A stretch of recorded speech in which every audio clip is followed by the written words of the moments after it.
and welcome to week 2 in our webinar series. We are today going to be speaking about Zoom, again, the Zoom platform and the safety and ethics of Zoom as it pertains to church leaders. So glad that so many of you are with us today. Of course, the session's being recorded. So again, if you're not comfortable having your face shown, just feel free to stop the video function. You are encouraged to use the chat to communicate and to please mute your audio, which I think most of you have, continuing to let people in. I'm going to be your host. My name is Leanne Matthews, and I am the digital communications person for the Diocese of Montreal. I'm going to be helping to facilitate the questions and introducing you to the speakers this morning. We again hope this will be an opportunity for interaction, so please do feel free to put questions there. Whether we answer them at the beginning or at the end of the session, like during the session or at the end, it remains to be seen depending on the flow of the presenters. Yeah, so it's webinar format, so that means mostly you will not be chatting until otherwise directed.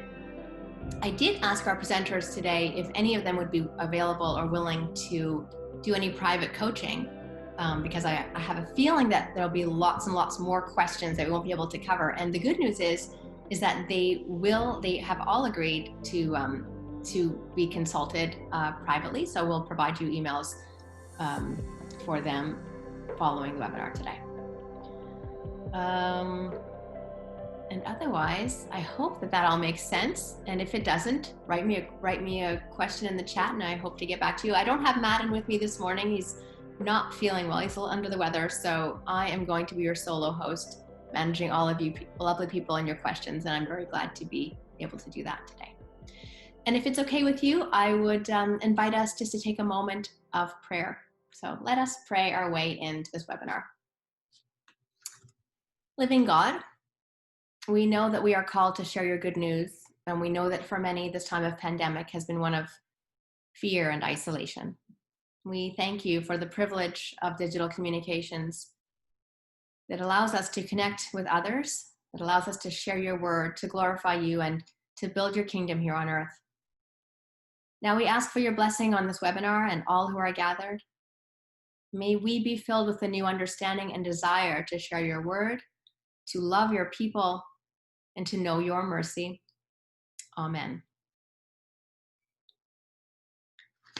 So I will be asking the panel just to take a moment each to introduce themselves before we dive into the questions that I have for them. So in particular, as I ask the panel to introduce yourselves, if you'd be so kind as to maybe just share a little bit about your background and also let us know how your experience is relevant to this particular webinar, helping to improve worship and for church leaders. So maybe we'll start with you, Jen. All right, thanks, Leanne. It's so wonderful to be here today. Thank you for showing up. My background on the career side, just to start, is that I have been doing marketing strategy for 30 years. I worked for Sarah McLachlan's record label at one time, and have had my own business for 20. And I've been doing virtual sessions with clients, both on the strategy and the coaching side, for over 4 years now. So Zoom has been my home and my solace. And in terms of tying that in on the church side, Leanne and I have worked together on a number of occasions on stuff consulting wise, as well as I've been live on Leanne talking about Zoom as well as Facebook, and am an active supper club member. So that's a little bit about me. Thank you so much, Jen DeTracey. Reid. Hello. I am coming to you all from the very early AM shores of California. I'm out here in Los Angeles. I work, my main I do a lot of things on Zoom these days. My main thing is working for Fuller Seminary out here in Pasadena, California, managing all of their event tech, which mostly now means managing Zoom meetings. So we have all kinds of stuff from faculty meetings to weekly chapels where we have both live and pre-recorded music, with like usually 70 to 100 people every time. All kinds of different things, small things, big things, different events, donor events. We're doing all kinds of stuff. And then I also like do the Zoom managing for like a little UCC church in Pasadena. I also work with a children's theater sort of arts education nonprofit, and so we've been doing some online Zoom classes through them. So I just spend a lot of time in Zoom, and I'm here to share what I've learned. And I also try to look Canadian for you all. Yes, thank you. And once again, big shout out to you for being here so terribly early. We really appreciate that. Thank you so much. Tyler. Yes, good morning. My name is Tyler Schmidt, and on the career side, I'm an engineer by training and work. I work for a company called CAE here in Montreal, so I do I work with computers all day long. And because of that, in March, when we made the transition to Zoom at St. Matthias in Westmount, I was tapped to lead that transition, and I've been running the Zoom services ever since.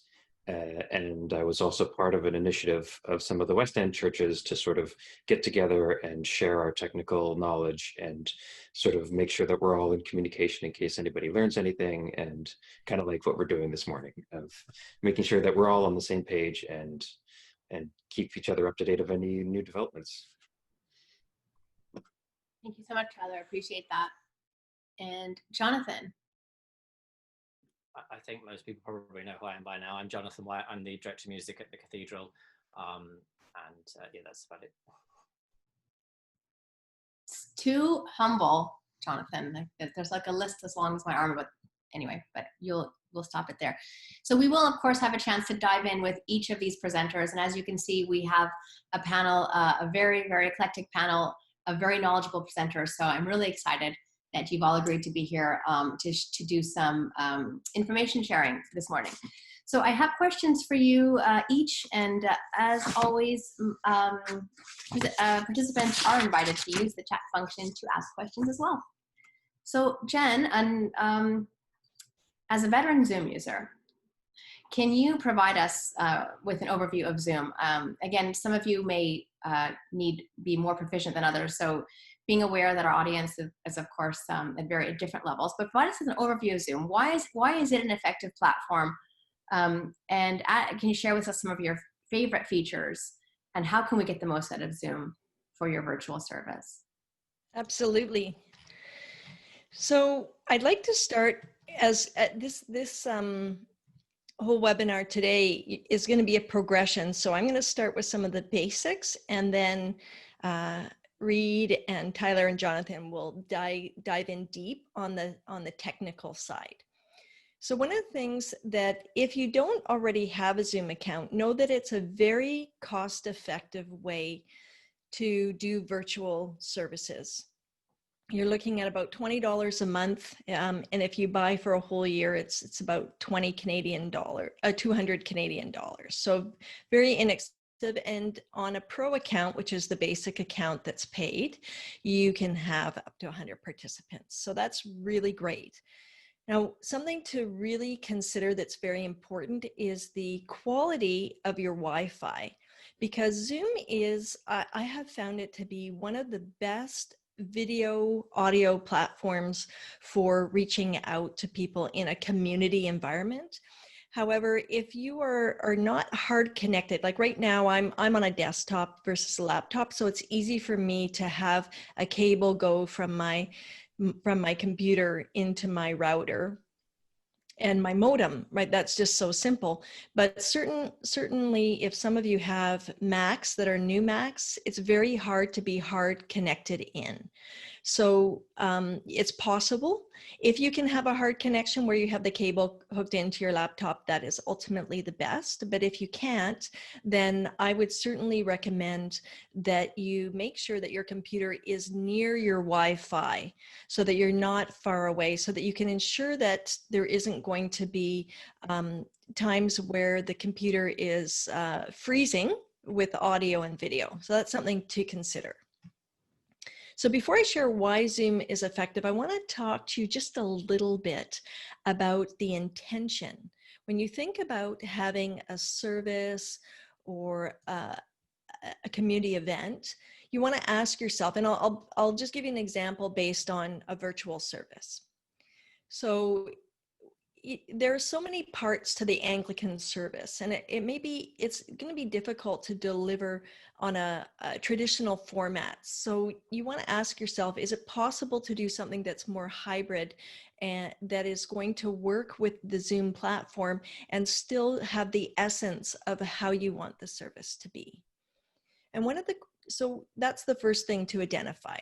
The second part is who's going to be leading the service and how many primary presiders are going to be involved, because you want to make sure that you've got a host and that you have co-hosts. Right now you can see Leanne in this case is the host for this event, and myself and all the speakers, we are our co-hosts.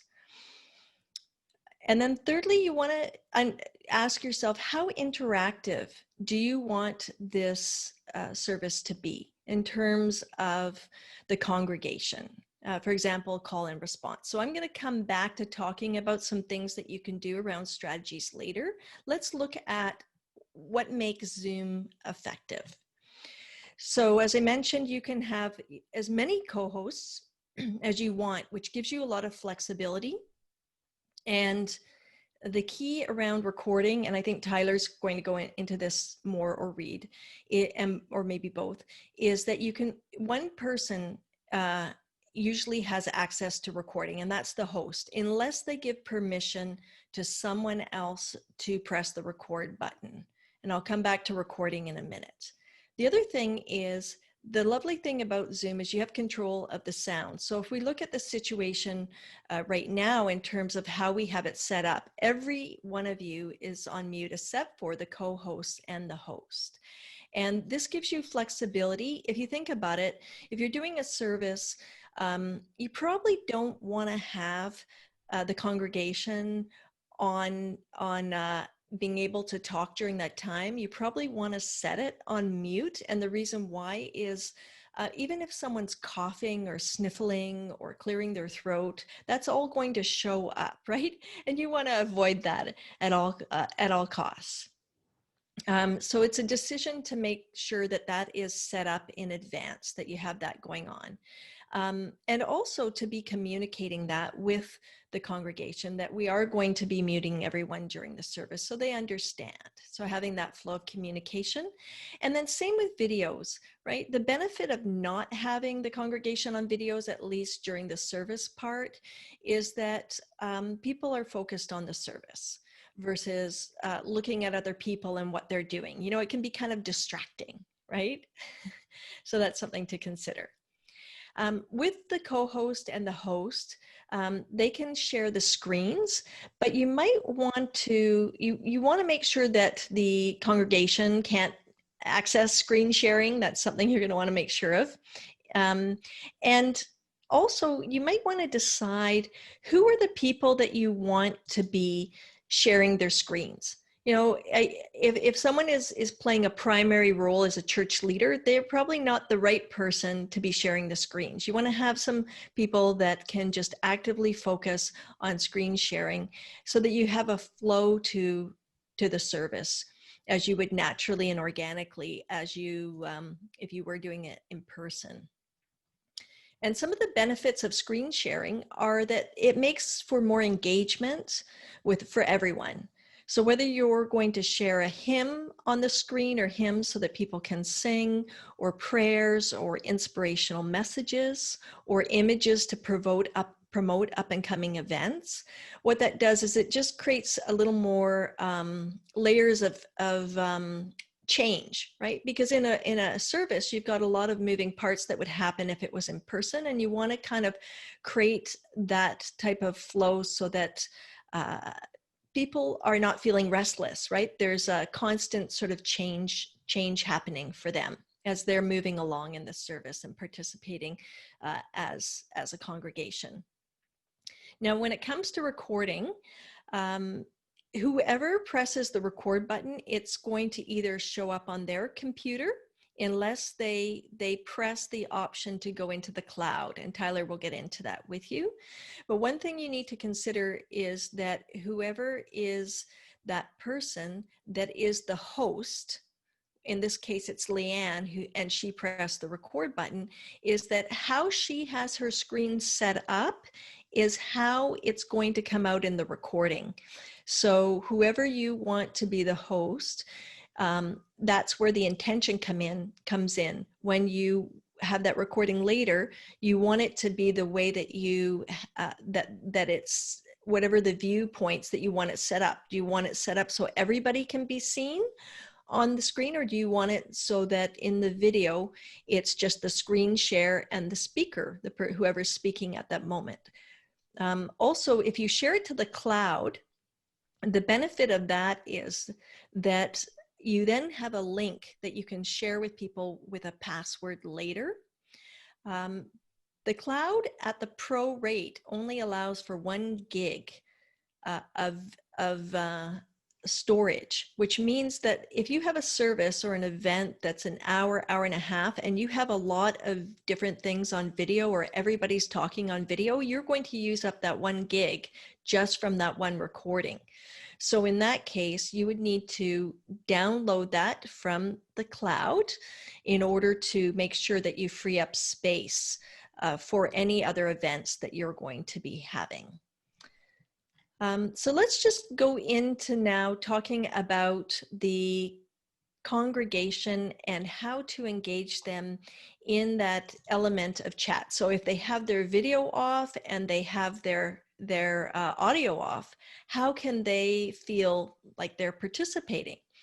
And this is when we can use chat in so many different ways and get creative about it. So I'm going to give you some examples around that. So the first is, let's say you want to do something around, like at the beginning of the service, normally people would get up from their seats and go around and say, "May peace be with you," and make physical contact with people.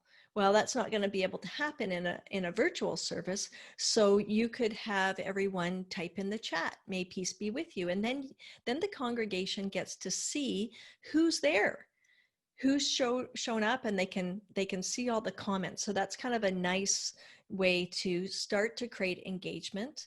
Also, with call and response, if you're going to do that, sometimes the response from the congregation might be kind of long for people to type in the chat. So you want to think, what could the response be that they could type in the chat that's going to be short, like 2 or 3 words, something simple, or just simply amen. Right? And again, in the virtual service, you need to let people know that this is what we're going to be doing. There are going to be times that instead of the regular call and response, that we're going to guide you on what we want you to type into the chat, so that you're giving them a heads up, building that confidence in them, and also getting them used to this way of participating. Another idea is that at the end, you can have people sharing announcements. So if there are people in the congregation that want to share specific announcements, those can be posted in the chat, and you can have one key person that reads out those announcements. The other thing just to consider might be to ask at the end of the service, what did you take away from this service today? And then people can write their comments in the chat, and you can have someone read them out. And then if they know that's going to happen during the end of the service, number one, they're probably going to stick around. It feels great to have your comment read out. And when people watch the video later, let's say you post it on Facebook later after the service is over, and people watch it and they're like, "Oh, I want to show up to the next service because I want to comment in the chat and be part of that experience." So that's a way to really invite engagement with the congregation. So now I can open it up for some questions, if there's anything. Otherwise, we can move on to the next person. I think what I'll just do, is I'll just read a couple of the comments because people seem to be really eager to chime in and agree with you, particularly on the Wi-Fi concern, especially in big stone churches with thick walls. Wi-Fi is problematic. That's also someone else's situation.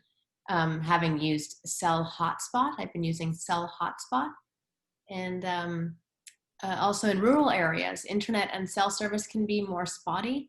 Personally, says Michael Robson, he likes getting the responses from people, as you were just saying, although he agrees that off-camera conversations and telephone ringing unexpectedly can be a problem.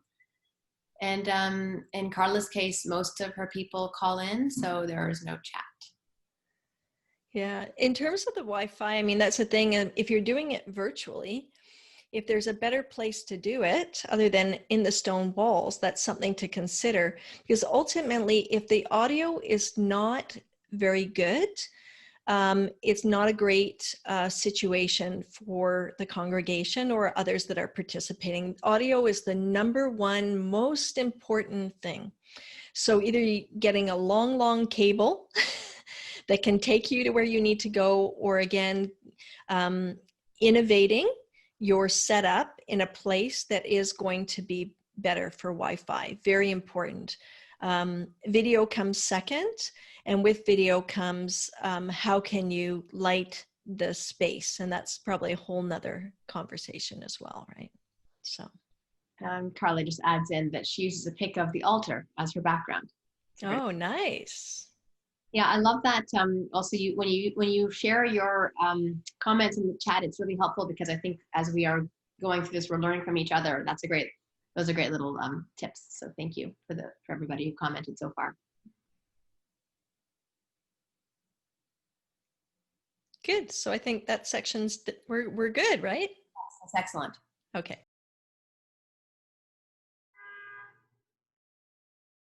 Okay, so that was is there anything else you were going to contribute, Jen? No, I think that's good for today. Yes. Thank you so much. And again, we will be opening up questions. So like write down if you have any other questions. We'll come back to Jen at the end if there's any other questions. Thank you. That was great. All right, so our next presenter is going to be Tyler. So Tyler, you have been actively involved with this topic of Zoom, digital church on Zoom throughout the pandemic. Could you share some of the key security and safety features of Zoom? Yeah, so as Jen was saying that there are some, she was mentioning like people in chat or people on video or not on video. I'm going to quickly go through, I've taken screenshots of where all the buttons are and show you where, if you don't know where they are, exactly how to find them. And I'm going to assume that you've never used Zoom before. That way we start from a solid foundation of nothing and we can all build up together. Yep, go ahead. If you've used Zoom before, because like Tyler, as we were starting this meeting, I was like, how do I? And Tyler was having to help me. So, and I've used Zoom a lot of times and I still forget things. So even if we've used it, thank you. We need help. Exactly. So we'll start from assume you know nothing and then go all the way through the advanced features. Now I'm going to be focusing mostly on features and options that you can use during a service. And Reid will be going through afterwards options that you can use outside of a service to prep and to set yourself up in a good foundation. So I'm going to share my screen because that way I can show you some things. Also, I'll just want to highlight that everything I'm showing you now is entirely up to your discretion if you'd like to implement or not. I just want to make you aware that they exist. So you don't have to follow everything that I show you. You can pick and choose which of the features you'd like depending on your context, because everybody's context is different. So the first thing I want to highlight is the Zoom link. I don't know if everybody's necessarily aware, but there are two versions of the Zoom link when you create a meeting for your services. The first one is what I call the clean link, which doesn't have the password, and the second one is much longer, and see it has PWD right in the middle, password, and then that means that anybody who clicks on this link will automatically get joined right to your meeting, and if anybody who uses the clean link will have to manually input the password. So it's good to be aware that both of them exist and know which you'd like to use when. For example, it's my personal recommendation that in general, we use clean links, and then people contact you directly for the password if you're concerned about security and people accessing in order to disrupt. But if you're not concerned about, then you can use the link with the password. Because obviously this one is slightly more secure and prevents Zoom bombing. The other thing I'd like to recommend is that you have somebody in every meeting who is considered the security officer, or basically somebody with co-host privileges, that just kind of keeps an eye out for people being disruptive, and has co-host abilities, which means that they can quickly mute or remove somebody from a meeting if they're being disruptive. And it also might be a good idea to hold a fire drill where you and one other person go through these options and familiarize ourselves with the layout and attempt to remove them from the meeting if, as a practice, or practice muting them, etc. It might be a good idea to consider. So that out of the way, I'm going now to quickly go through where all the buttons are. And again, feel free to ask questions in the chat as I go. I've got the chat open on my second screen so I can see, and I'll show you some things to consider using. So if you are, first of all, if one person is sharing the screen and you only have one host, because I know a lot of us have a context where there's only one host and we're not able to have a co-host, it's my recommendation to have a second screen, a dual screen setup. That way you can have your shared content on one screen and then pop out the chat and the participants list to the second screen for you to quickly manipulate some things. And again, all of these buttons are at the bottom when you're not sharing content, but when you are sharing content, they jump to the top of the screen, which is just a little bit confusing. And if you're, expecting them into the bottom and you can't find them, go all the way to the top. There's a little green bar that says you are screen sharing, and it'll pop down all the buttons that you can see at the bottom of the screen, but now they're at the top. So first thing is the participants list, which is the nice little double person icon, and that will open the list of everybody in your meeting. And again, you can have that merged with your Zoom window, or you can have it popped out as a separate window, as you can see here, and then you can move it around and have it on a second screen so for quickly accessing it. And if you're merged in, if you're in the chat or the participants list, there's a little drop down arrow at the top that allows you to pop it out. If it's currently popped out, if you're having trouble finding that option. And inside the participants list, right at the bottom, whether it's popped out or in the window, there's a little button with 3 little dots, and that's where you're going to find a lot of the useful options for these kinds of security features. So inside that list, we have a bunch of features that I'll quickly go through. And the other thing to note is that some of these features are also in the big security button, but not all of them. So it's good to know which is in which and where to find them. So first of all, ask also unmute is kind of context dependent and sort of moment to moment dependent. But mute participants on entry, I feel, is a good option to set. Because it allows people to come in if they're joining the service and they didn't realize that the radio was on or the TV is on in the background. They're not immediately disruptive as they're joining. That kind of accidental disruption, not intentional disruption. So having them mute on entry is something to consider. And then the third option here, allow participants to unmute themselves. That's one that is definitely one for you to decide whether you'd like to use or not. I found that for our services, having it off means that we don't have accidental unmuting, which can sometimes happen. Again, nothing intentional, just, I accidentally hit the unmute button because I'm on a tablet and I'm unfamiliar with how it works, and now you can hear me coughing. And that way it allows you to make sure that nobody can accidentally unmute themselves, and also nobody can intentionally unmute themselves for disruptive purposes. Allow participants to rename themselves can be handy. Generally that one's safe to leave open.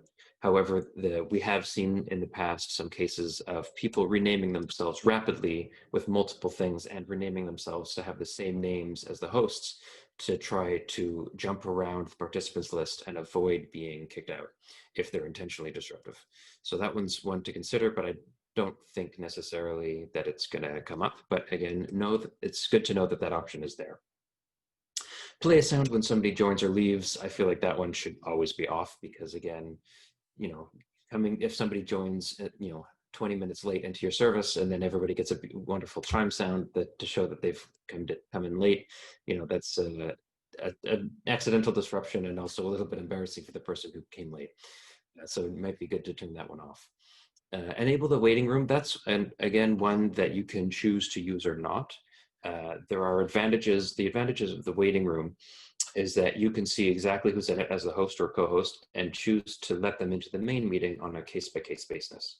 So if you've given out a Zoom link with the password embedded in it, as we discussed earlier, you can see exactly everyone who's clicked on that link and choose names that you trust to let into your meeting. Or there's also an admit all if you're not too concerned about that.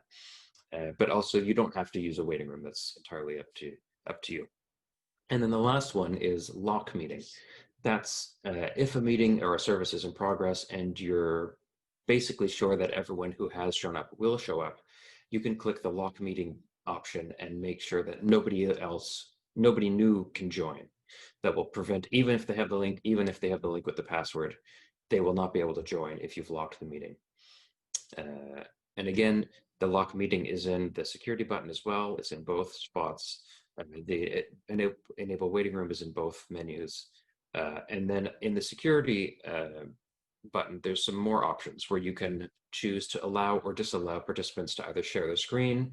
You can allow them to chat or not to chat, again, rename themselves, or allow them to unmute themselves, as we saw up here in the participants list, or allow them to annotate on shared content. That's one that we disabled because, again, we had some people on tablets who noticed that we were sharing the liturgy and didn't quite understand what was going on, and tried to scroll with their finger to go farther down the liturgy, and ended up drawing vertical lines on the screen for everyone to see. So that's maybe one you might consider disabling, unless you're in a context where you want to have doodles on the screen for whatever reason. And you can also remove a participant from the security menu as well. Yeah, so the other thing is in the chat, if you want to crack down on chat content, there's also a little more or triple dot button in the chat window. And that one can allow you to choose how people can interact with the chat box. So you can choose to have nobody chatting. You can choose to allow only the host to post messages in the chat box. You can have everyone posting everything, or only publicly, or publicly and privately. So it's up to you to choose how comfortable you are with the chat. Again, it's highly context dependent on how you want to implement all these features. I just want to make sure you're aware that they're there. So in the participants list, you also have some very specific user by user features. You can, again, admit or remove somebody from a waiting room. And if once they're in the meeting, if you hover over their name, there's a little blue button that says more, and that will give you more options. For example, you can chat directly with them, but you can also forcefully stop their video. If they're holding up something offensive to their camera, you can forcefully stop their video. You can make them host or co-host. You can rename them directly. You can also kick them back into the waiting room, give them a 5-minute timeout if they're being naughty, but you don't want to be too harsh on them. And you can also remove them entirely.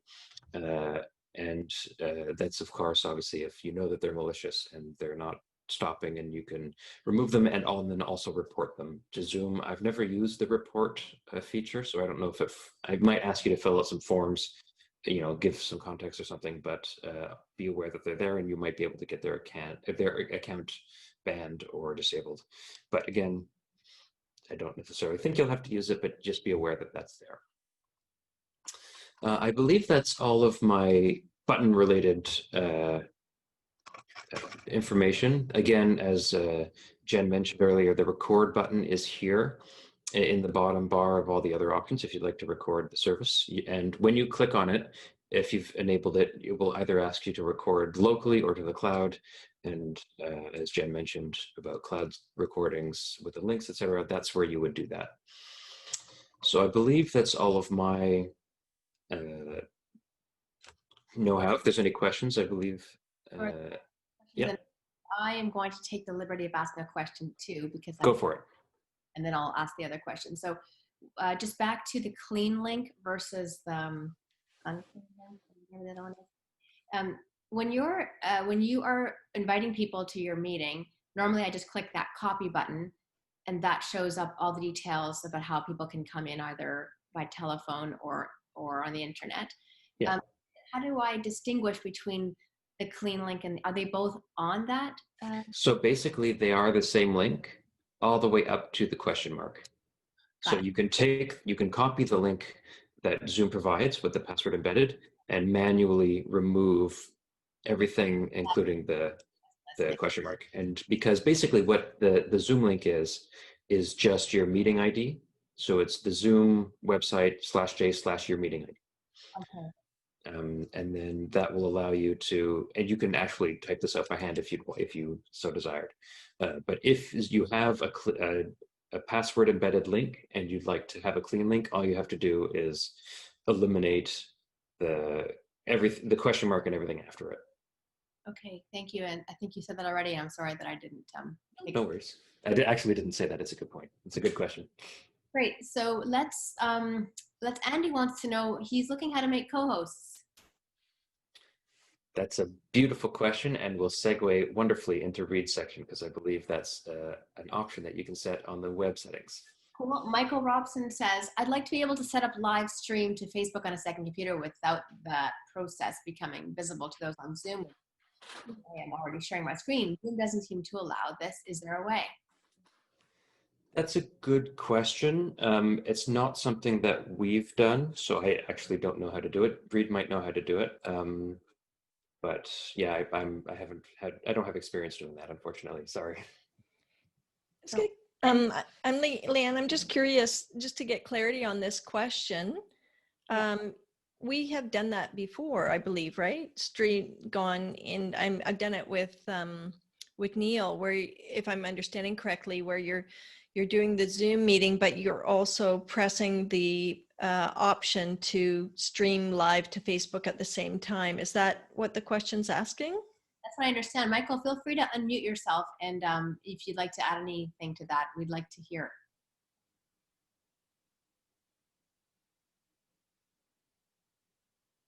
There. Okay, now I can unmute myself.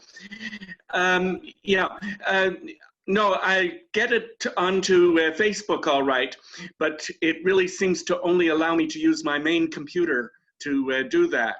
I haven't been successful. Well, I can make another computer my main computer, but then I have trouble getting it back to the one that I want to use for the service. I actually can address this. Only the host of your Zoom meeting can control your streaming controls, which is a little unfortunate in this sense when you want to have a second computer doing it or a second person managing that. But if you want to have it sort of at least get it started on the second computer, you could try, if you get comfortable, like Tyler's talking about, using your user controls, you could shift the host over to that computer, get your streaming started, and then shift your host back. But unfortunately, there are some features that are only host controllable, which makes for a busy job for whoever's got that host responsibility. And so you might even consider, if you're in a situation where you do have a second person who could be more technical and allow you could just let them be the host of the meeting. They could control things like streaming. Breakout rooms is also a host-only option. They could potentially manage that. It sounds like you're kind of having to do it all yourself, so you know, it's a busy job for you. But if that is the thing, is the computer that is the host is the only one that can control the streaming. Thank you very much. So one more question for Tyler, and we only have 1 minute left. Tyler, if you change a setting in security that also exists in participants, will it change itself automatically in both places? Yeah, because it's meeting specific. It's an option for the meeting, not for that menu. So if it changes in one, it should change in both. Thank you. And thank you for answering that in under 1 minute. Appreciate that. Excellent. Any other questions for Tyler? Again, we'll have more conversation, more space for questions at the end. But, that's great. Thank you very much, Tyler. My pleasure. Helpful to me. I'm sure helpful to others as well. Artie says that Reid is a little hard to hear. So since we're moving on to Reid's section now, if I could just ask you, Reid, to speak up and let me know if you're unable to hear him still as we keep going. So Reid, I'll invite you to make your contribution. All right, let's see here. We can turn up that gain a little bit. Zoom, check. Zoom keeps one. How's that? How are we doing? That's great to me. Great. Okay, cool. So, Tyler focused specifically on your in-meeting controls, what it looks like when you're in your Zoom app.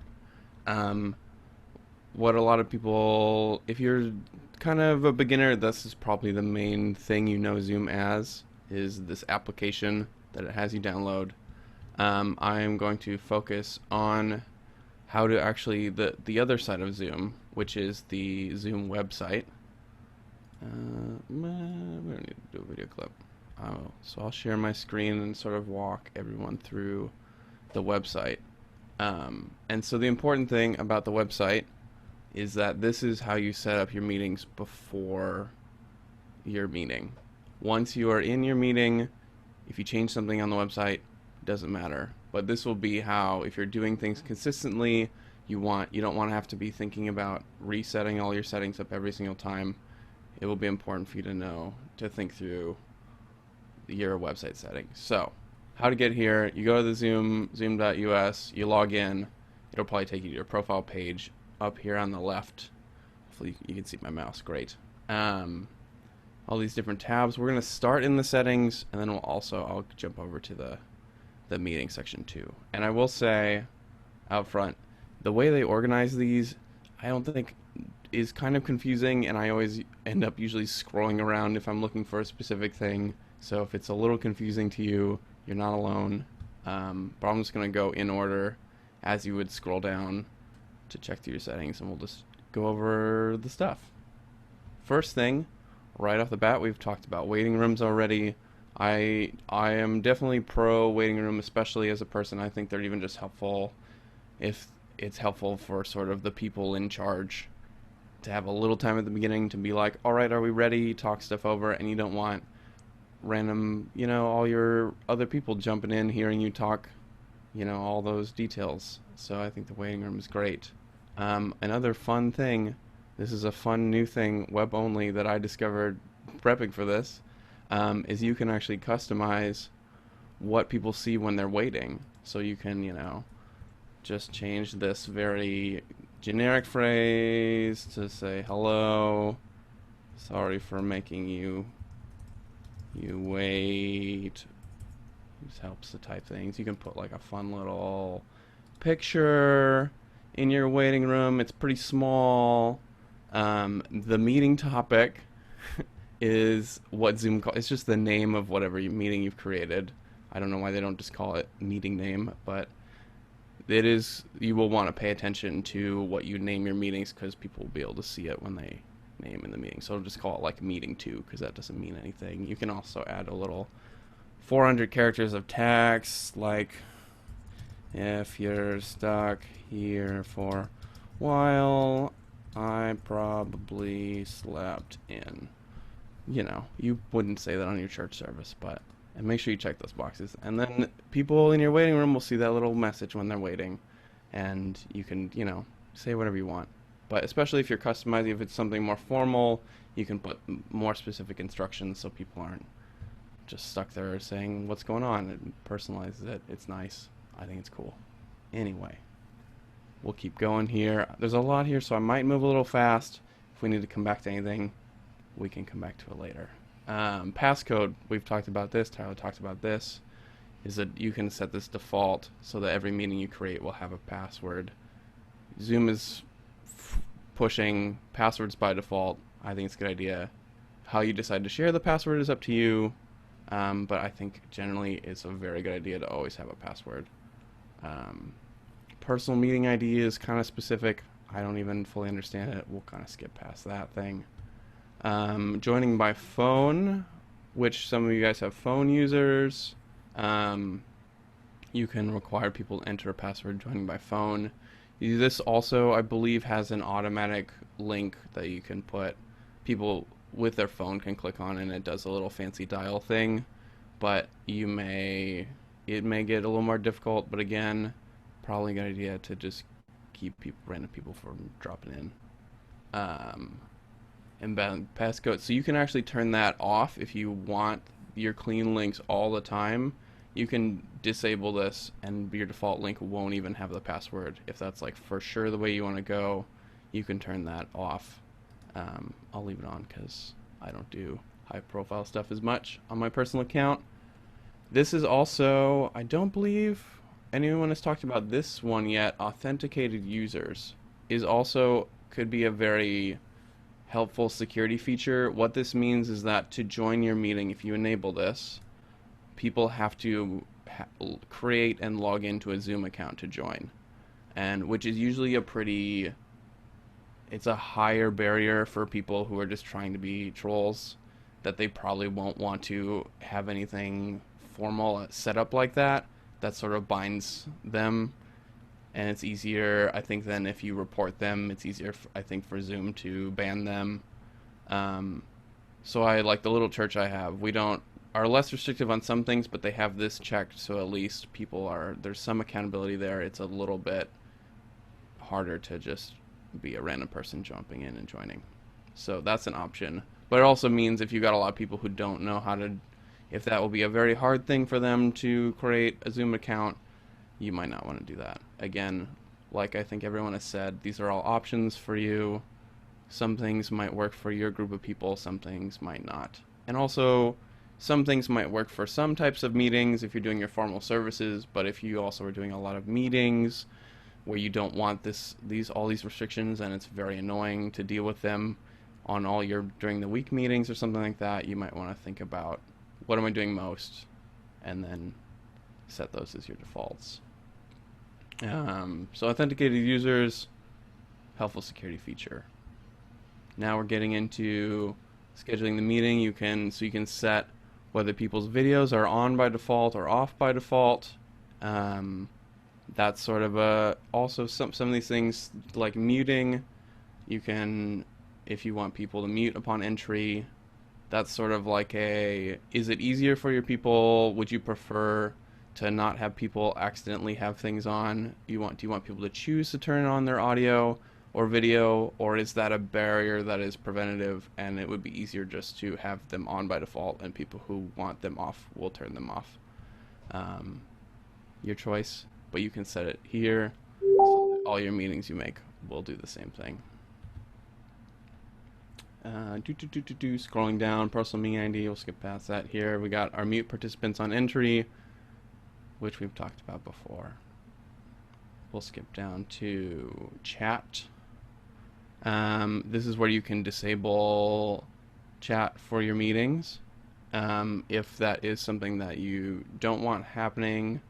Sometimes, if it's a higher security thing and that's a risk, you might not want to bother with the chat. If it's sort of a very formal presentation and you want to sort of have a more structured feedback thing than people just typing willy-nilly all their opinions, especially maybe if it's contentious, it's up to you. But this is where you find it. And then this is also an interesting thing to note, is that people can, if you check, normally people can save the chat, which I think in day-to-day stuff is helpful because sometimes there are important things that get typed in your chat. Someone provides helpful information on how to find something or this or that. It can be helpful to save the chat. Your host will usually have that get saved by default, but other people can normally save that as well. And if you don't want to be responsible for sending out all those links afterwards, that maybe is a helpful thing for you. But if you have people sharing private things and you want them to stay in the meeting, you would probably want to check that box to prevent people from saving it. Auto-saving chats, so you can have the host auto-save the chat. You can turn on and off private chat if you don't want people. This also can be a trolling problem, people messing with people, sending direct messages to different people. Generally not a common occurrence, and usually private chat is very helpful for people to be like, if they're having tech issues. I get this a lot when I'm running the services. People will send you a direct message, hey, I'm stuck, help me. But again, if you're very concerned, the option is there to turn it off. File transfer is also something that probably most of the time for services you probably don't need, but it can be very helpful in like a meeting situation if you need to send files back and forth. So a lot of people don't even know that you can send files to each other in Zoom. You can, if you let people. Co-hosts, very important option. I would definitely leave that on. Those are people to help you out, manage people. Great feature. Polling is another option that you have. Not super a security thing. A lot of people don't know about. You can submit, have people respond to polls. It's a fun interactive thing. That is an option you can have enabled. Let's see. This is also a helpful tech thing that a lot of people don't know about, is you can actually check this box to have the Zoom windows show up while you screen share. Most of the time that might get a little messy, having to move things around, so it's off by default. But if you're trying to, especially tech help, that can be a helpful thing. Other things we talked about: annotation, allowing people to draw on the screen shares. You can turn that off by default. The whiteboard is a fun little thing. I think annotation and whiteboard, I think, are especially great if you're doing anything with kids. If you have any kids sort of programming services, it's fun to just like let the kids draw on the screen for a little bit, and it's a fun interactive activity. Probably not super important if you're giving like a big presentation. You don't want people drawing little doodles, or you also will not be drawing little doodles. Remote control can be helpful if you are sort of tag teaming you're sharing slides but want someone else to help to advance the slides or things like that. That's an option that Zoom gives you. There is also there's all kinds of stuff I don't need to even get into. You can do reactions, which I've seen some of you have already jumped in, and that's great. I think those are helpful, but if you don't want to see them, you can turn them off. Breakout rooms is all the way down here under advanced. I think those can be a helpful option for your meetings or your services. Let people talk in smaller groups, share more personal information. This is, again, something that the host has to assign and that you do in meetings, but you can enable or disable it. The one important caveat is you can also, if you're trying to do remote support where you would take over the other person's computer, which can be helpful in a tech, if you need to like help out someone with their tech stuff, you can turn that on, but you can't also have breakout rooms. I don't know why that is, but that is the thing. So if you need to be able to do that, you're probably going to have to go in there, switch it on, and then you'll probably want to come back and turn it off. Closed captioning is also an option that Zoom allows you to do, sort of an advanced feature. Great accessibility feature. You can disable it here for your meetings.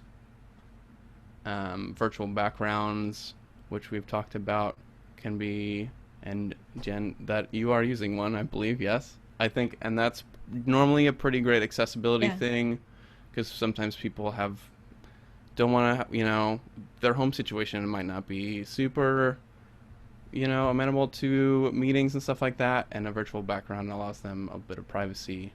But it also can be, if you have concerns about, or if you find it distracting, you can turn it off here.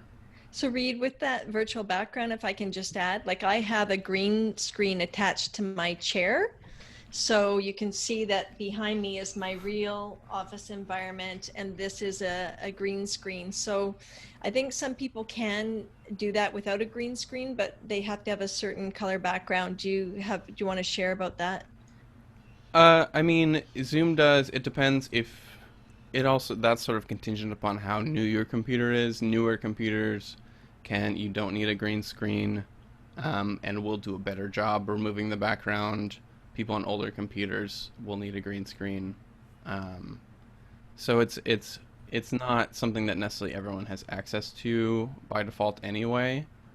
Um, but those who can, you can give them that option. I'm gonna keep moving here because I'm going long already. I will just say quickly, stereo audio and original sound are great for if you're doing live musicians, and they will thank you. Or if you have videos with really nice sound, checking these boxes. Not necessarily everyone will have that box checked in their own personal preferences, but it's definitely a nice thing to enable if you're doing any sort of more complex music in your meetings. And the place to find it is here. Live streaming settings, you can preset some live streaming stuff here already. If you're doing a custom thing for all your meetings, you can also do this when you schedule your meetings, but it's nice to know that you can just set it by default for everything. This is perhaps a very advanced feature that I discovered that I can briefly just mention, that you can actually set your meetings to give the host control to mute or unmute people without having to ask.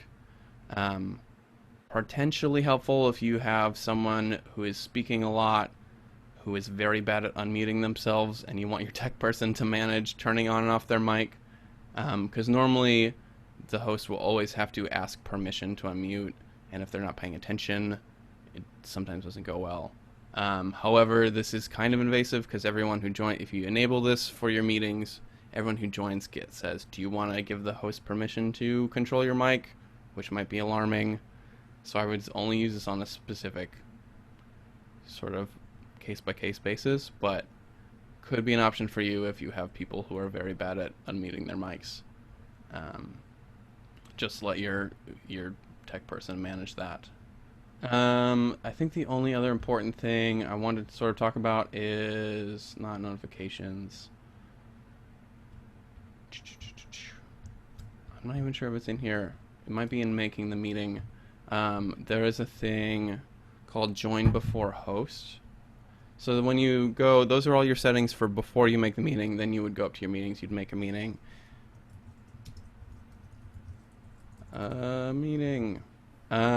You do all your stuff here. You can also make this in the actual Zoom application, but I think it's helpful to make it here. Your waiting room, you can set a custom passcode. You can turn on and off the waiting room. The join before host option is an interesting thing that potentially I think this is fine if you have a small meeting, things like that, only inviting people you trust. You can enable that. It will only really do anything if you disable the waiting room, and that if you have the waiting room off and join before host on, you can send the link out. People can get into the Zoom meeting if you are maybe going to be late or not sure you'll wake up on time. They can already join, get in there. Obviously, you don't want that happening if it's like a high pressure thing where you want control over who gets in. But for more low-key stuff, that's probably fine. But it's there so you know. I think the other important thing here is alternate hosts, which I think, Tyler, I think that maybe is what you're thinking about, because co-hosts are in meeting, and you can assign them by going to that participants little button and assigning them there. Alternate hosts are people who can have control over the meeting. I think this is also important and helpful to know if you are sort of having one user account who's setting up all your meetings and creating them and managing them, but you also need other people in your organization to be able to sort of run those meetings or start them or take control. You have to be a registered Zoom user, but you can add people to the alternative hosts, and they can function. They can start the meeting and you don't have to be there. They will be the host for the meeting. The only important, I think, downside to this is your account. Any Zoom account can only be in one meeting at a time, barring there's some you can pay at higher levels to change that, but probably not something any of us will be doing. So if you are doing something where people have to go from one meeting to the next meeting to the next meeting, if you set alternate hosts, that person will also be tied to the meetings that you make them an alternate host in. And if they try and join a different meeting, they'll be like, oh, you're already in this meeting because you're the host. So this is sort of a thing that I have encountered in the academic world when we're trying to do a bunch of different meetings at the same time. Putting me on all of those meetings created problems. But if you're doing services where you're doing one thing at a time, probably not a worry. This can be a useful feature for you, especially sort of takes the pressure off of you as the only person controlling the Zoom account who gets to start the meeting, then everyone's waiting on you if you're late or whatever. Can be a helpful thing. Reid, there was one thing that we talked about, that if people are going into the sliders and like, for example, if they decide that they want to do breakouts, but they haven't got the switch toggled and then the meeting starts, if you go back into all the toggle switches that Reid showed you and you turn it on, everybody has to leave the meeting for it to be active. So you want to make sure that whatever your intention is around your service, that you go through and set all those up in advance. It sounds like a no-brainer, but believe me, it's happened to me once before, and it was very embarrassing. Yes, that is again, this is all before the meeting. Settings won't change once you're in the meeting. And yes, it will if you close the meeting and then everyone rejoins, your changes will show up. You don't have to make a whole new meeting or anything.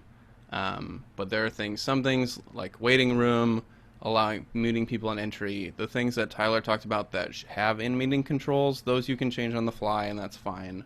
But things like turning on breakout rooms or the stereo audio or allowing your screen share settings, I might have even breezed past that, but screen share is in here if you want to only allow the host to screen share or if you want to allow everyone to screen share, which again, in a meeting setting, having to make everyone a co-host so they can share the screen might be a big pain for you and not worth the effort, and so you can set it to let everyone share the screen. But in a service sort of thing, you probably only want to let the host or your co-host share the screen. And so that is a setting that you will change here, and it has to be set before the meeting. So it's important to know where to look. And I think, speaking of where to look, I don't even remember where in this long list of settings that actually is, but it is in here. Yeah. Thank you. That's a lot of material. We do have a number of comments. Because we're a little bit over time, we will save those for after the last segment so we can unpack a bit more around that. But I just wanted to make a comment following Jen and Tyler and Reid's contributions to this webinar. I think what I'm taking away and what I'm hoping that all of us as participants are taking away today is that, you know, we've all heard the expression Zoom fatigue. And I think what I'm hoping is that what you're saying to us is to create more dynamic Zoom experiences for people so that they avoid Zoom fatigue. And the more of these options that we implement in our services in this context, I think the less Zoom fatigue people will experience, because, you know, that word is just being thrown around way too liberally. And I don't think we need to have Zoom fatigue if we host excellent Zoom services. There should be no Zoom fatigue. There should be Zoom uplift. So we'll come back to more stuff. Thank you very much, Reid. That was fantastic. I do want to a little bit, this of course webinar, the theme is around safety and ethics, and Jonathan has agreed to tackle this question because of course Jonathan and I sat on the Pride Service planning team together, and we experienced Zoom bombing, and that opened up a number of questions around ethics and how to use Zoom in an ethical way. So, Jonathan, in addition to your expertise in music, worship, and liturgy, you also have a background in law. Can you talk to us about the ethical implications of using security features? How or can we protect our members while keeping our proverbial doors open? Sure. I mean, I'll qualify everything I say by saying that I do have a background in law, but obviously all these things are becoming increasingly specialized. So I do not speak as an expert in this particular area of the law and how it might apply. And I think also perhaps this session is more valuable as an option to ask questions or consider what questions you should be asking rather than necessarily giving any specific answers, because all of your different circumstances will be specific to your contexts. And I don't want you to get scared about using online stuff as well. I mean, ultimately online worship has been around for a long time, but it is a wonderful tool. It's enabling us to reach out to people all over the place, but that comes with responsibilities. And I think one thing that we probably all notice about life in general these days is a lot of people seem to think that the law doesn't apply when you're online, partly because the online world does afford people a degree of anonymity that they don't necessarily have in real life. And of course, there are plenty of high profile situations. Look at something like WikiLeaks, for example, where someone at home with a computer can do all sorts of things. And then all of a sudden they find out that the law isn't necessarily on their side. And just because you have a computer, that doesn't necessarily mean you can somehow claim to be a journalist and that you're promoting free speech and all that kind of thing. So it's just being aware of some of that.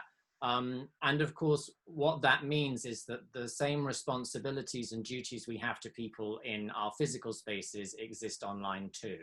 So in the same way that you don't want to leave some scaffolding up that might fall down on your parishioners as they arrive in church, you don't want to leave people open to unnecessary harm online, because all of these situations will be judged objectively and not necessarily on your specific situation. So it's just thinking about that. And I think one of the best ways to deal with some of these is for you to formulate your own policies, because that means that then you have a fallback on which you can rely if something happens. And a lot of this is about a worst case scenario. And perhaps we forget that in our real life situations, once upon a time, we did come up with these worst case scenario situations to formulate our own policies, but none of us have probably done that for a long time. So it's just, again, recognizing that this is just part of life, and that we do it every day anyway. Because of course, if you've got volunteers helping you with some of this online stuff, it's really useful for them to know what the guidelines are, when they should shut a meeting, when they should kick somebody out, all of those sorts of things. And if you've got something written down that they can just refer to, it makes it very easy, because as we discovered in the Pride service, and as any of you may have discovered in your own Zoom meetings, sometimes you have to act so quickly that you don't have very long to think. And so if you've got something very clear for people to follow in terms of those guidelines, that helps them. It protects you as well, because it shows you have done all that you reasonably could be expected to do to protect the situation. And I think it also shows that you care, because we are obviously all coming at this from a church background. We have a pastoral responsibility as well. And we do want to create safe spaces as well as welcoming spaces. And again, when it comes down to this question about how do we balance that out, that is something that you will have to decide yourself, based on who you're trying to target, what you feel your mission is at the moment in this digital realm. This might be an opportunity for you to either rethink what the mission statement for your organization is, or perhaps develop a digital mission statement as well, that kind of helps you and whoever you're involving in these conversations to think about where your priorities are.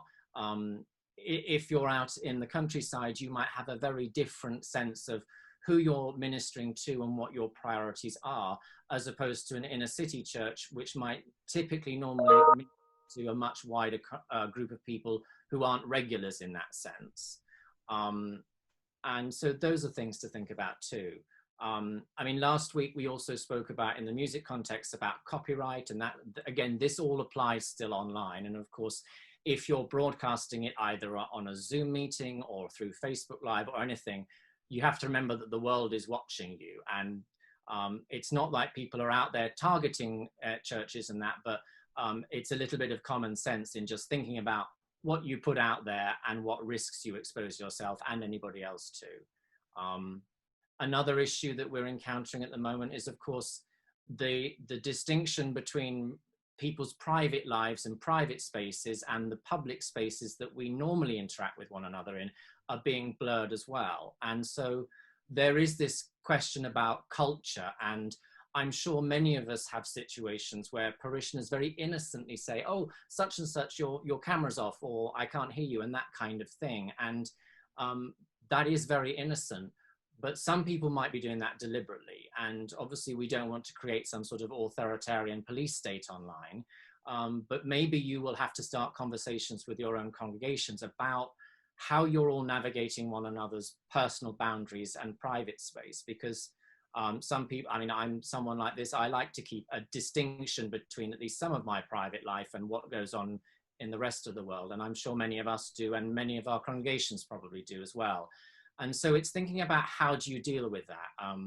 I mean, as you'll probably remember, when Leanne sent the message out today about this, she did remind people that this is being recorded. And so bear that in mind if you don't want your face to appear. And so there are lots of these things. Again, we do all of this already. Many of us who have services which are photographed are used to saying to people, if you don't want your photograph taken, just bear that in mind. And again, it's just remembering that all this still applies here and online. And then how you navigate that, how you show your duty of care and your responsibility. I mean, there are also issues about, of course, people can be all over the world now, and in theory, you have responsibilities in all number of different ways, but practically, I don't think that's something that we perhaps need to worry about too much in our own context. But it's kind of the beauty of the international world, but it's also then the downside of the international world is that we're now judging ourselves in a very different way. So those are some of the things I think at least people might want to take into account. I'm sure that the diocese can assist as well in terms of advice, or whether or not it thinks you might need to take your own advice. I wouldn't want to say whether or not I feel that churches should be taking professional advice on some of these things, but it's something that might be worth considering. And I mean, as I say, that we're in this weird uncharted land at the moment about what does and doesn't apply anymore. And but because I'm not aware of any governments having passed any legislation in COVID terms that somehow extinguishes rights or changes things, I think it's safe to assume that the world legally carries on, because it's important to remember that the law doesn't work on the basis of morals, and it doesn't work on the basis of common sense. It works on the basis of whatever has been legislated in any one place. And so, I mean, it's a simple situation at the moment where you can't necessarily make somebody do something that they wouldn't normally do unless they agree to it. And you can't just simply say, well, it's COVID, everybody's got to be flexible now. It doesn't work like that. I think engaging with everybody is very useful, engaging with your volunteers, with your staff, whoever else you're relying on at the moment. Understanding where people's personal boundaries lies. You might need to think about training sessions as well. Again, I mean, I know it's come up many times in the chat and in some of the questions already. A lot of us are working with people who don't have very much familiarity with technology, who naturally probably find this quite scary and intimidating. And maybe there's a blessing in here somewhere that a lot of our congregations have now been forced into dealing with the digital world, where before they could kind of avoid it. And so now we do have this opportunity to reach out to them much more, but we do still need to comfort them and reassure them through that. And obviously every church only has so many resources. You've only got so many hours in the day when you can do all of this. This, again, like we were saying with music last week, this might be an opportunity for smaller churches or churches to group together at least and think about how can they address some of this as a unit. You've probably all got people in your congregations who have some degree of expertise in some of this. I mean, most of the panel here today are also members of their own congregations, and no doubt they're contributing in that way too.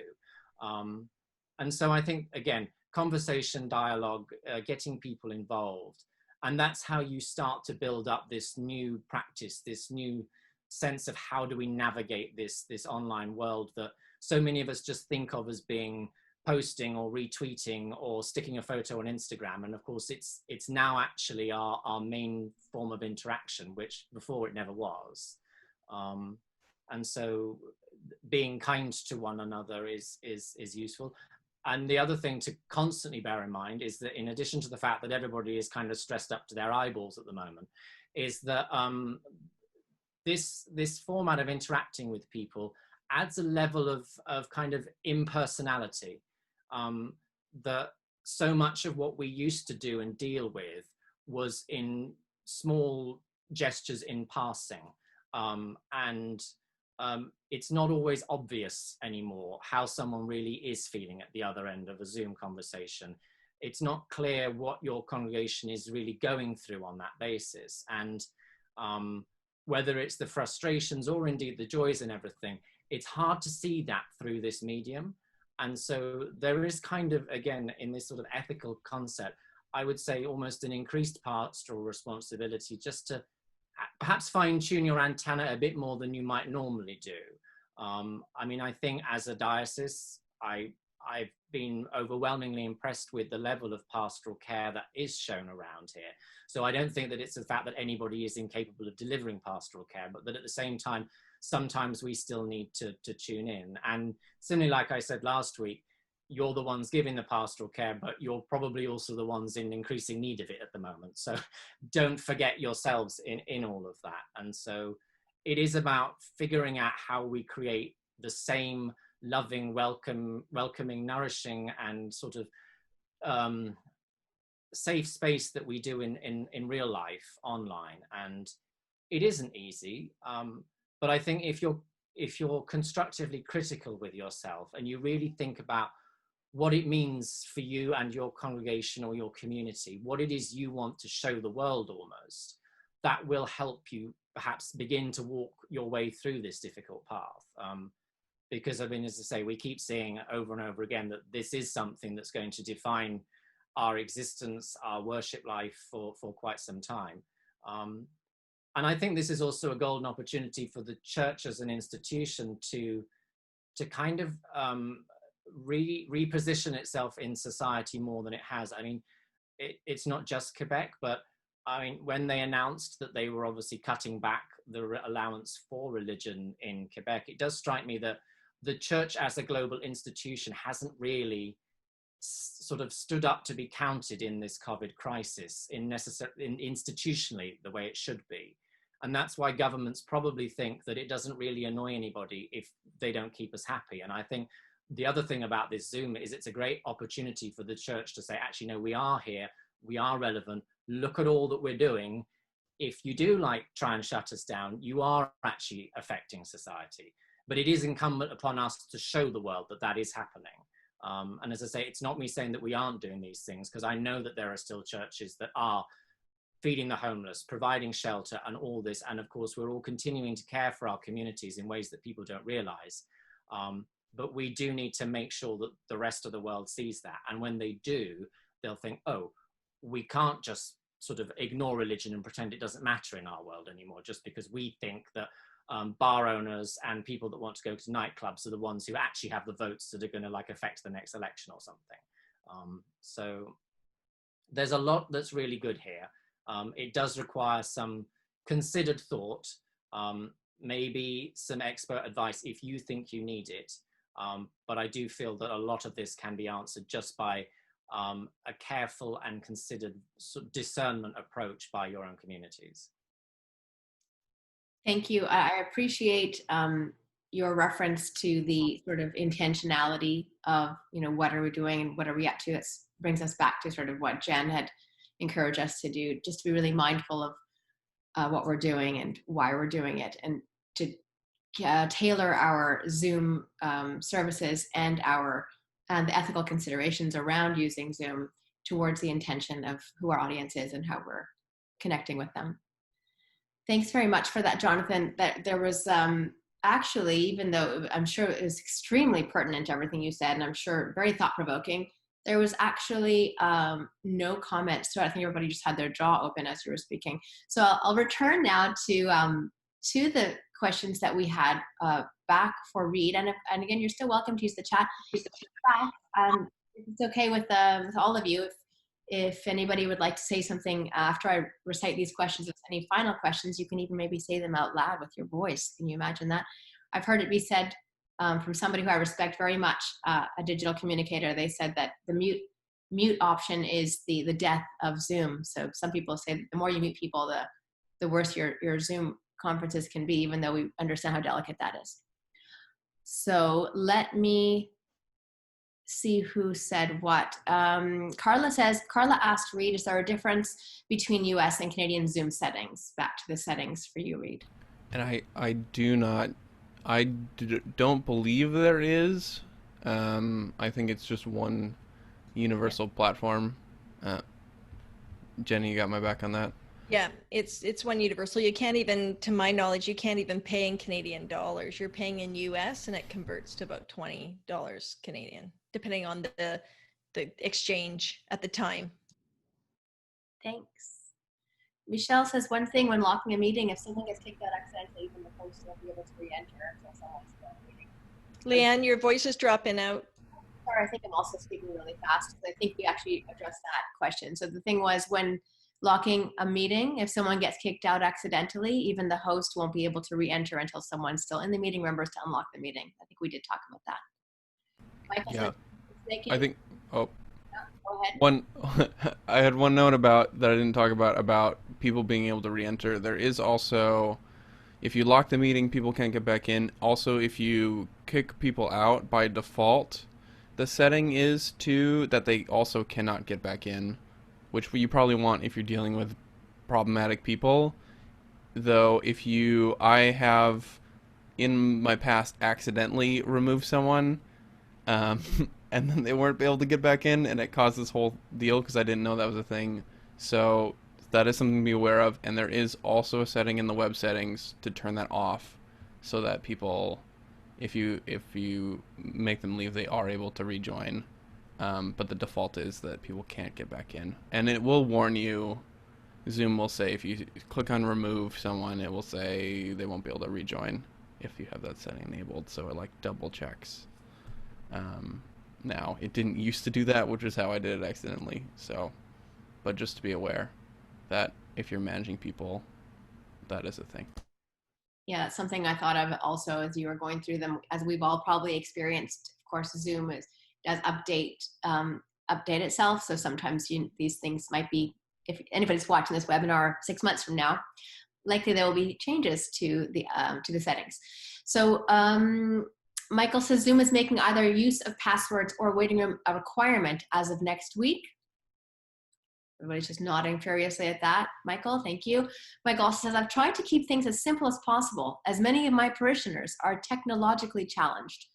Having to enter a lot of codes or changing existing links is a problem. So security hasn't been for us. I believe that's just a comment, not a question. Grace says, please note that if a chat is saved, even private messages get saved. So if you're back channel snarking with someone, don't save the chat. Yeah, there's a lot of panic there for me because we've all been known to do that in some meetings, like almost over or whatever. So yeah. I did want to make one note about that I saw that after. There is some clarity here. The private people, the person who saves the chat, the private messages that they sent, only they sent and received get saved for them. It's not, there was a rumor going around that it was everyone. That's not actually true. It will only be the ones that you saved and sent. But I do think that is sort of, you want to watch out if you are kind of the main host person and have been getting a lot of private messages, and then people are like, oh, we want to like share the chat of like, maybe there are a bunch of prayer requests and we're going to post those somewhere. You probably don't want to post your whole chat because it will include everything that people send directly. So just be mindful of that if you're blatantly copying and pasting. But no one will have secret access to anyone's stuff. Zoom has been clear on that. Kind of a relief. Thank you very much. The first 5 minutes, says Andy, of almost every meeting is helping to get audio and video a good part of participants. Yeah, I agree. I think that's a great point. The first 5 minutes is basically just orient yourself, familiarize yourself with the different settings. Neil says to me, because to remind you all, it's happened, if you have a shared account, which Neil and I do, you might accidentally end someone else's meeting by starting your own. So Neil and I have done that to each other. No harm done.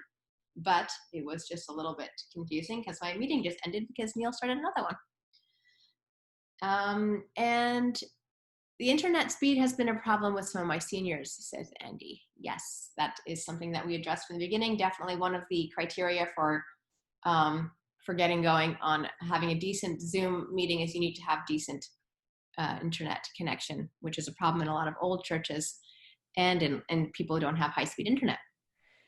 Can I say something about that?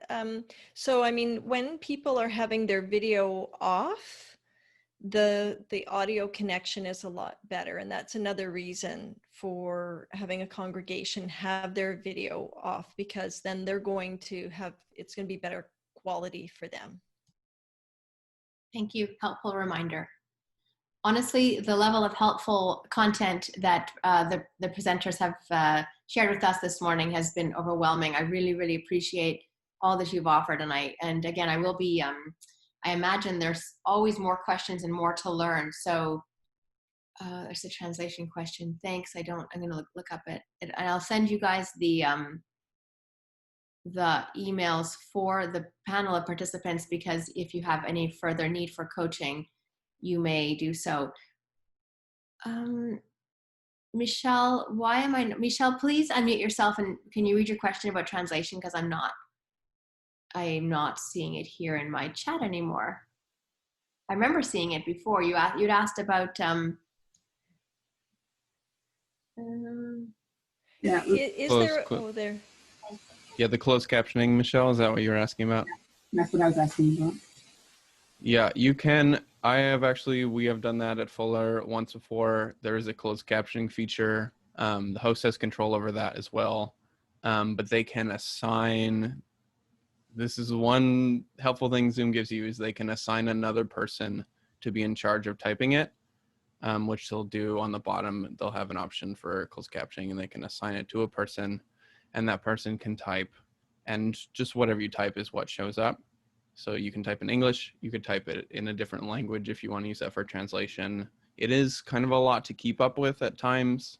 So you have to have a very quick translator and typer if that's what you want to use it for. We actually we only translated stuff that was sort of pre-scripted. So our sermon, they followed a transcript, which we were able to pre-translate. And then our translator person just copied and pasted the lines, which was helpful because we also were switching between different languages and stuff like that. It's hard to keep, it can be a difficult thing. Zoom also does have a live translation option, but you have to be on a higher tier account. You have to be on a business or education or enterprise account, or doing a webinar to enable that. But it is very fancy. It lets people listen to the translator and also still have the meeting going at the same time, but they make you pay for it. So Okay, thanks. the captions can be a good option for people on a lower budget account. Thank you.